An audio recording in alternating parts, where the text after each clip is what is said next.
Good afternoon, and this is like a century of not posting any videos, and it's been quite some time, I know, and it's been not a hectic schedule, but rather a challenging journey because I was diagnosed to have multinodular goiter.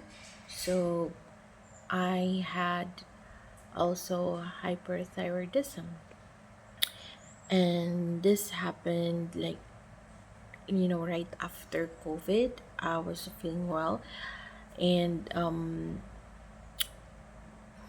my body was too much reacting because it was during the summer. Like I graduated, and then I planned to have to continue my training with regard to my medical education. And during the time I was processing my papers, but then I started to feel like anxiety. I started to feel like fog brain. I was just my temper was really on the roof, and it's like it was difficult, a bit difficult to concentrate. So I was feeling like this symptom. Being a medical graduate, of course, we're prone to having self-diagnosis, which I did. And the thing is, I was already, when I was 27, I was diagnosed with having hyperthyroidism. But with regard to having the multinodular goiter, it was a no-no. As a matter of fact, during that time, the endocrinologist was having difficulty in determining where was the source of my hyperthyroidism, because it's like having the hyperthyroidism, it's like a signs and symptom of more something, like it needs to be a bigger goiter, or a bigger thyroid rather, with regard to the situation. But my thyroid during that time had a normal size, and it wasn't as big as this. So if you notice that I'm having like a big neck, like for a woman, my neck is just big, and this area here is like wider. There's like an extension. So this is the enlargement right here. Okay. So during the time, there was no enlargement. There was just nothing like in enlarged lymph nodes. Not really. So it was treated with PTU, and after the therapy, like it subsided. So come 2022, like just recently graduated, and then I was processing my papers. So during the time I was busy with regard to where I'm going to train, and I was really, before training here in the Philippines, I really wanted to experience life abroad first. And I believe that was like I wanted to go abroad and travel. And I believe that, God knows the things that you would be going through, because during that time, my visa got denied. So I was like, oh, I cannot travel or something like that. I cannot visit my family in the US. So I was really wondering like why, and it felt like, well, that's unfair. But come like um January, like it was like the symptoms started, and it was like not really feeling well. But I was already I had like a preview because I had the preview because before your fourth year you would have like an executive checkup to be healthy to go into the hospital. And so I had that, and the laboratory was overall it was like gone and okay, but there were signs like this is off. So I did my history again, all these things. Come, I believe it was January 2023 that the doctor really like just had to check for CA for my thyroid, because the during the time, January and February, the laboratory was just alarming. Like it was like extreme laboratory for my TSH, most especially. It was just like the doctor was afraid that I would be having a thyroid storm, which I believe I did, but uh, the medications were near, hospitals were near. My dad is a doctor, so it was managed, and it was managed well until it was decided like an observation needs to be done, and then I had to do the ultrasound. I had to do like a scan for the thyroid. And here in the Philippines there's a lot of bureaucracy with regard to just getting like your laboratory. Plus I don't live in Manila, so everything here in my city, which is in northern Mindanao, during that time, the hospitals I go to had a broken something. I forgot. So I had to do it in another hospital, and the problem sometimes with having to go to another hospital is you need to line up. And the problem, because your doctor isn't a resident of that hospital, so they let you wait, you're not the priority, because it's like you're just inserted to be there. And so the lining up, the waiting, and it was like, oh, okay, then you have to go back. You come today in the morning, you're told to go back in the next afternoon. And so it was like a back and forth process. And sometimes, when in a hospital, they would even ask you like who's your attending physician, who's your specialist, because of course they want in the hospital they want their specialist to care for you or to check you out. But I had already my mind set on my doctor, because I already know someone who had him as a doctor. And so it was like, oh no, no, I'm going to continue with the doctor of my hospital that I first went to. So I'm okay with that. And then, because it was like there was really like a change in my what do you call this, in my health. Although during that time I was like a bit bored because I wasn't able to continue my training.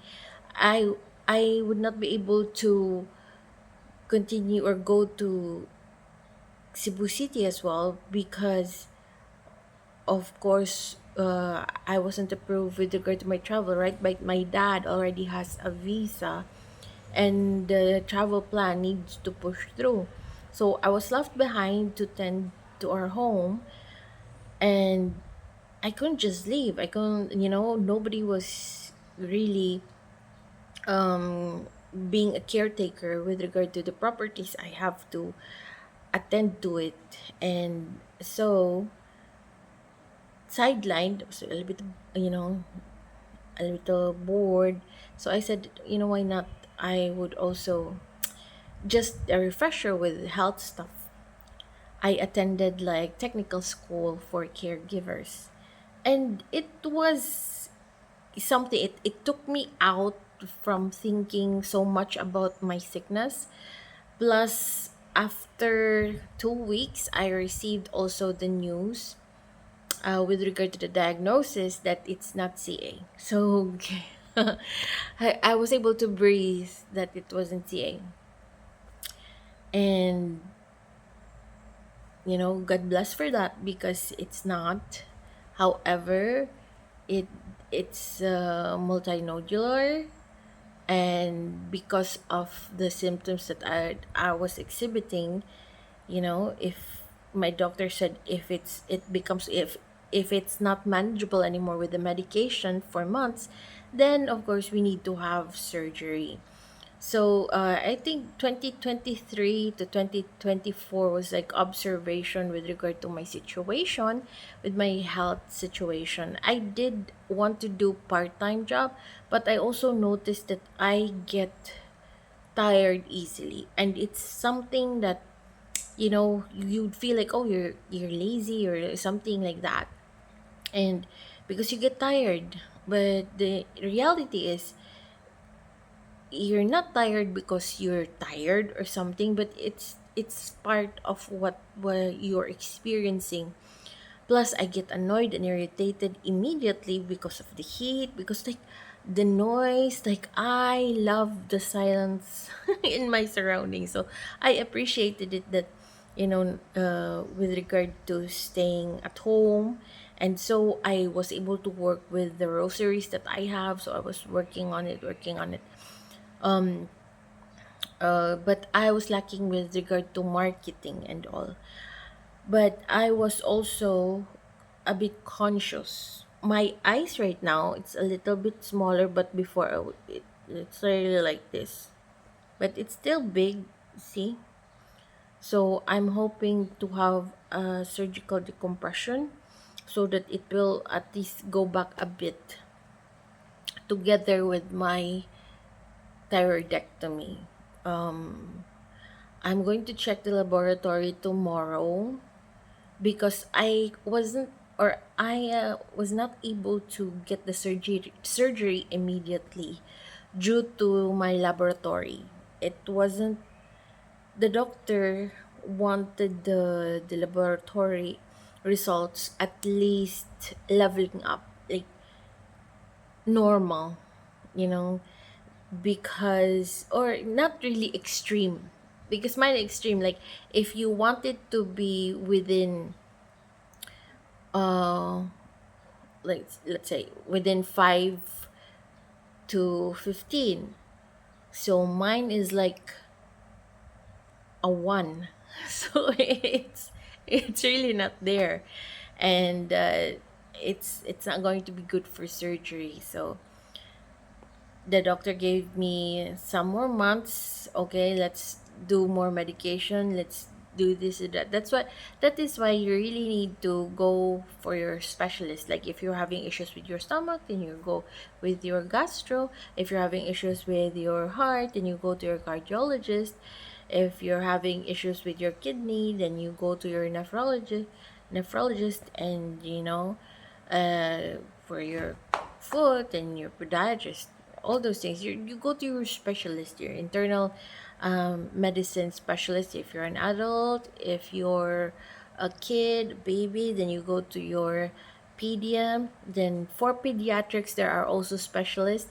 There's like pediatric cardiologists. So it's really nowadays there are so many specialization that they can focus on, because sometimes when it's just a general doctor, there are diseases that are rare, and it they seldom come to these, or they seldom meet these diseases that they're not aware of and how to treat them.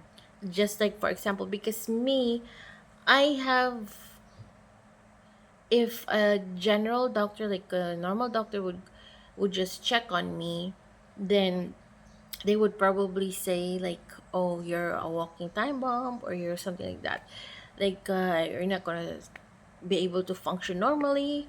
But when I was like in high school, I was doing all the activities with regard to my situation, but from time to time I was having cardiomegaly. I was having cardiomegaly, and then I had that in college too, but it's manageable with regard to medication. And that's when they noticed that I have a PVC. PVC is like pre-valve contraction, or like a skip beat. So a normal heartbeat rather, it's like this: love dub, love dub, love dub, love dub. But my heartbeat is like this: love dub, love dub, whoosh, love dub. So it's yeah, not normal. For the usual doctor, it's alarming. So I was really assigned immediately to a cardiologist, and I believe the first cardiologist I had was, I forgot what it was, so long, but I was in the medical center, I believe, and so I was just having medication because they were already alarmed, and they were like joking like, oh, you'd be until 35 already, but I'm 45 right now. My heart is doing well. I'm That is also the reason why the my surgery needs to be really planned properly because of my heart.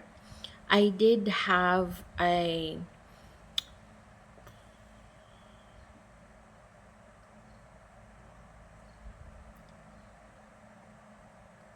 the term is so long, like, oh, me something like that. When I was in medical school, like I believe was in first year, because I was having uterine bleeding for a prolonged period of time, and it was so because I was having cervical nodules. And the thing with having these diseases is the scary part of having to think if it's going to be CA, and God bless always, and thank God always that it's not. And so, but I had to had the surgery because if the nodules will not be removed, um, then I would just keep on bleeding. But come to think of it, sometimes I trace it and to my disease now. I would sometimes feel that maybe it was connected back to my thyroid and back to my childhood. Then I noticed also that I did have rheumatism when I was a child. So I had a juvenile uh, arthritis, which would disappear eventually when I was growing up and doing activities that more exercise. I do gym, I do circuit training, I do play in the foot like flag football, I do swim, and somehow the exercise is really helping. And when I was with the pediatric cardiologist, you know, he did inform my parents that nothing to be afraid of. It's best if she indulges herself with more exercise, more activities, and all these things, to which from time to time I do, although food sometimes win. But there were times that I was wondering why I feel bloated, why am I big, when in all honesty, I don't eat much.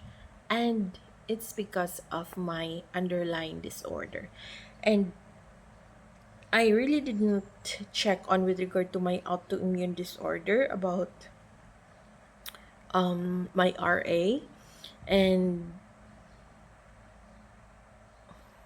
coming back to this, I would really connect it to an autoimmune disorder. And with regard to that, although, sometimes I feel sad about it, but I would just take it as a challenge rather. Also, I am already I'm already 45 years old, and understandably as a woman, this age is also where sometimes some underlying diseases of women come out, like your breast CA and all these things. I do feel that I'm still uh, getting blessed because I don't have CA. It's more of just nodular formation and all these issues. So nodules, and I'm still okay. However, I do feel bloated. I do have a moon face. No matter, I do exercise. I still do exercise because it's better to be healthy during surgery. So I want to make sure that my heart, my state of being is just all positive. And this journey has taught me to be more patient, in all honesty, because I guess the reason why I was feeling anxious when this started was like, sometimes you question God, like, like, I already graduated medicine. Like, what's this break again? What's this obstacle again? Because it took me a while to finish medicine. And now that I finally finish it, like, what's these? Was this again? When I started medicine, there were so many obstacles. Like, I wasn't able to go through immediately. Imagine I stopped for 7 years before I continue my medical education. And once I just graduated and was going to my internship, and I had to have this blow. Not just that, I also lost my mom. And after 20 days, I lost one of my big supporters of my journey, who is my nephew. And he was like my little brother. And, it was like blow by blow. And then I have this diagnosis, and I was like, this isn't right, questioning God, like, this isn't right, what you're doing isn't right, like, you're taking too much from me. And sometimes I feel that it's unfair. Oh, you're being unfair, because I already graduated. I have so much chances of being the best that I could really be, the being the best doctor that I could really be, because I was going to undergo this such training. I was doing this, doing that, and then somehow you kind of like slow down my life. Like, what's this? What do you want? Something like that. But so this diagnosis made me grounded to a situation where I learned to control my anxiety, I guess. Because during that time when I was diagnosed again, I would be just, I just lost my mom. So from time to time, I was sitting down and I would cry. I would cry like, this is unfair. Like, this is, the blame game with God started. And but something in me that really, like, I don't also want to lose connection with him, because there's no one that I feel comfortable talking my life about with, in this world, who I feel could understand me. And that was, that was really hard. And I wanted to sleep and sleep, because I wanted to dream of the people that I wanted to see. And, the dream that I had with my mom is, she was at the door. She was at the door and she was telling me, it's like, hey, kid, you know, because my nickname at home, being a Filipino, you have your you have your legal first name, and then you would have your home nickname, and usually they don't sound alike. So again, my legal first name, Sheila, but at home I'm called Tata. So it's really difficult to connect. Like, if you're not a Filipino, you'll be like, you're Sheila, you're Tata. So there's like a disconnect with regard to the namings of Filipinos. Like, oh, that's my Filipino name. I'm Tata, and you just say it like that. So here in the neighborhood, I'm even known with my Filipino name. And you know what? I actually have two Filipino names that I can like, what's this? Why do I have two Filipino names? And anyhow, so my two Filipino names, it's either Tata or Hanilat.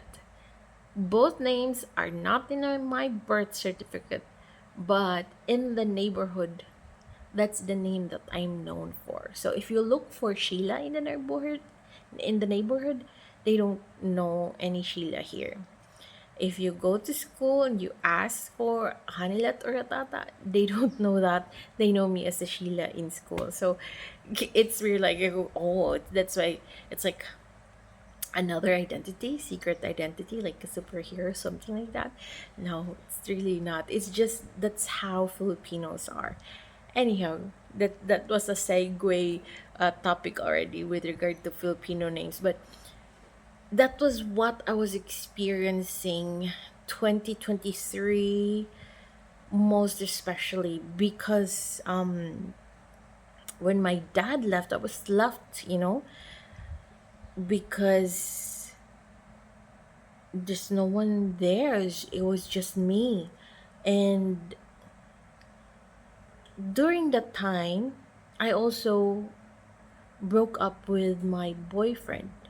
I broke up with my boyfriend because sometimes I initiated it. I initiated it because I felt that he wasn't giving me any idea with regard to, having assurance of our future. There was always a question mark. Like, I'm not sure. Like, he himself would say, I'm not sure if I'm going to marry you because my family would rather want me to marry somebody like them. And that's always the conversation. Like, it never changed since, after knowing that their character is that way, and it never changed. So my thought was like, he could like argue, he could say like he wants, he cannot live without me, he doesn't want to break up because he cannot live without me, but he could also say at the same time that he can marry somebody else. And that was unfair to me because for me, I don't want to hold on to something that I know who is going to hurt me anyway later. So I was already down, and I was like, "Pakit, you know, let me go down. If I'm going down, let me drown." And with so much, like, I really want to find out how he is towards me. And I found out from, with regard to his family, that he wasn't really that crazy about me. Like, he was just willing to, he oops, for a while.